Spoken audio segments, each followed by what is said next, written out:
अस्सलाम वालेकुम, welcome to my YouTube channel class for science. हमने स्टार्ट किया है और उसमें हम चैप्टर नंबर 7 जो है वो पढ़ रहे हैं। चैप्टर नंबर 7 के सारे टॉपिक्स हम कंप्लीट कर चुके हैं। अब सिर्फ 2 टॉपिक्स हैं, उनके जो एमसीक्यूज़ है वो रहते हैं, तो आज हम उनके जो एमसीक्यूज़ हैं वो करेंगे। तो सबसे पहला जो एमसीक्यू है वो है what are renewable resources. So resources that can be replaced naturally. ये हम renewable and non renewable resources में डिटेल के साथ पढ़ चुके हैं कि रिन्यूएबल एंड नॉन रिन्यूएबल जो रिसोर्सेज हैं वो क्या है और कौन कौन से हैं। रिन्यूएबल रिसोर्सेज जो होते हैं वो ऐसे रिसोर्सेज होते हैं जो दोबारा पैदा हो सकते हैं और ख़त्म नहीं होते अगर इन्हें सही तरीके से इस्तेमाल किया जाए तो, जैसे कि फॉर एग्ज़ाम्पल सनलाइट, हवा या पानी एक्सेट्रा।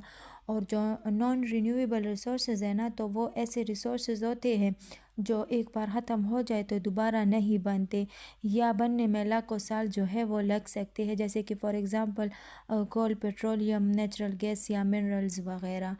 अब नेक्स्ट वन जो है which resource takes millions of years to form. So कौन से मिलियंस ईयर्स जो है वो लेते हैं बनने में, तो वो है रिन्यूएबल रिसोर्सेज, जैसे कि फॉर एग्ज़ाम्पल कोल, पेट्रोलियम, इसमें ये सारे आ जाते हैं। फिर renewable resources are important because they are environment friendly. Question number 4 है petroleum is also known as, so petroleum is also known as crude oil. Which renewable resource is used to produce electricity using panels? Solar energy. फिर next one 6 number है non renewable resources should be used so wisely. Which resource can not be replaced once it is used, so non renewable. Question number 8 है energy obtained from flowing water is called, so hydro electric energy. ये हम पिछली videos में detail के साथ discuss कर चुके हैं। क्वेश्चन नंबर 9 है which renewable resource comes from the sun, so solar energy.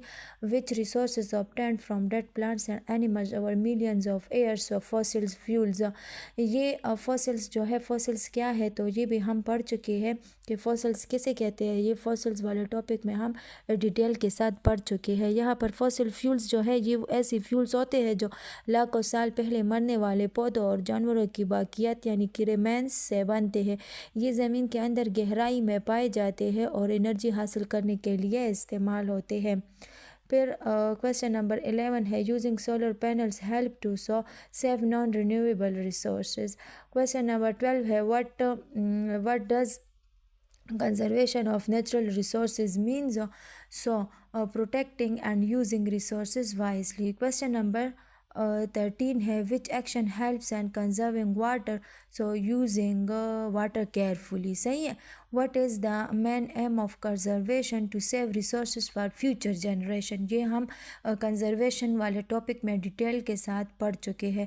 saving electricity helps to conserve, so saving electricity helps to conserve fossil fuels। फिर क्वेश्चन नंबर 13 है the 3R principle stands for, so 3R principle stands for reduce, reuse और recycle.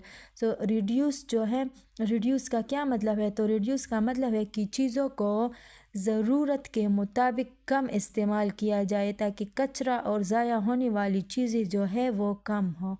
इसके अलावा reuse का क्या मतलब है, तो रीयूज़ का मतलब है कि किसी चीज़ को फेंकने के बजाय दोबारा इस्तेमाल किया जाए। और रिसाइकलिंग जो है, तो रिसाइकलिंग वो अमल है जिसमें इस्तेमाल शुदा या कचरे की चीज़ों को दोबारा काबिल इस्तेमाल बनाया जाता है। इस अमल में कागज़, प्लास्टिक, शीशा या मेटल्स जो है ना, उस जैसी चीज़ों को दोबारा प्रोसेस करके नई अशिया जो है वो तैयार की जाती है। इंशाल्लाह और एमसीक्यूज़ नेक्स्ट वीडियो में करेंगे और चैनल को लाइक और सब्सक्राइब ज़रूर कीजिएगा। थैंक यू, अल्लाह हाफिज़।